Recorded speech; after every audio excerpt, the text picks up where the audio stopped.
आज हम Robert Frost की short but thought provoking poem fire and ice पढ़ने वाले हैं। यह एक सिंबॉलिक पोएम है। यह पोएम हमें दुनिया के अंत के दो possible ways fire and ice के बारे में सोचने पर मजबूर करती है। तो चलिए इसे समझते हैं। Some say the world will end in fire, some say in ice.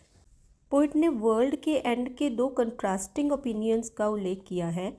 Fire and ice यानी आग और बर्फ़, ये दोनों ही सिंबॉलिक एलिमेंट्स हैं।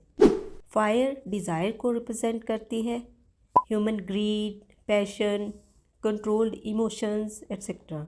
पोइट सुजेस्ट करते हैं कि ये इंटेंस डिज़ायर्स जो हैं ये विनाश का कारण बन सकती हैं।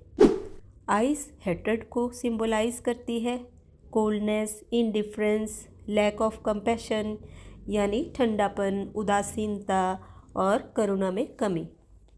पोइट का मानना है कि नफ़रत भी उतनी ही डिस्ट्रक्टिव यानी घातक है, भले ही यह धीरे धीरे विनाश करती है। फर्स्ट लाइन में पोइट ने उन लोगों की बात की है जो ये मानते हैं कि दुनिया का अंत आग से होगा। बहुत ज़्यादा लालच और अधीरता इंसान को बर्बाद कर सकती है। सेकेंड लाइन में पोइट दूसरी सोच का उल्लेख करते हैं जिसमें कहा गया है कि कुछ कहते हैं दुनिया का अंत बर्फ़ से होगा। मतलब इंसान की नफ़रत, उदासीनता और क्रूर भावनाएं भी दुनिया को ख़त्म कर सकती हैं।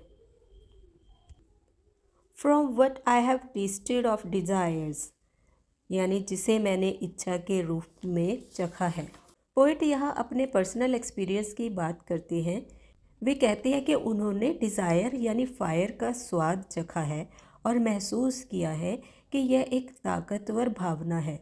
यहाँ टेस्टेड वर्ड यह बताता है कि उन्होंने इच्छाओं को देखा, महसूस किया और इसके प्रभावों को समझा है। I hold with those who favour fire, मैं उनके साथ हूँ जो फायर को फेवर करते हैं। पोइट इस बात से सहमत है कि दुनिया का अंत फायर यानी इच्छाओं से हो सकता है। वे ये समझते हैं कि जब इंसान के डिज़ायर्स और ग्रीड अनकंट्रोल हो जाता है तो पूरी मानवता के लिए विनाशकारी बन सकती है। But if it had to perish twice, यहाँ पोइट कहते हैं कि अगर दुनिया को 2 बार नष्ट होना हो तो दूसरी बार के विनाश का कारण क्या होगा। वे हमें बताना चाहते हैं कि दुनिया के अंत के कई कारण हो सकते हैं और विनाश कई रूपों में आ सकता है। I think I know enough of hate. Poet यहाँ आइस यानी हेटर्ड की डिस्ट्रक्टिव पावर पर जोर देते हैं।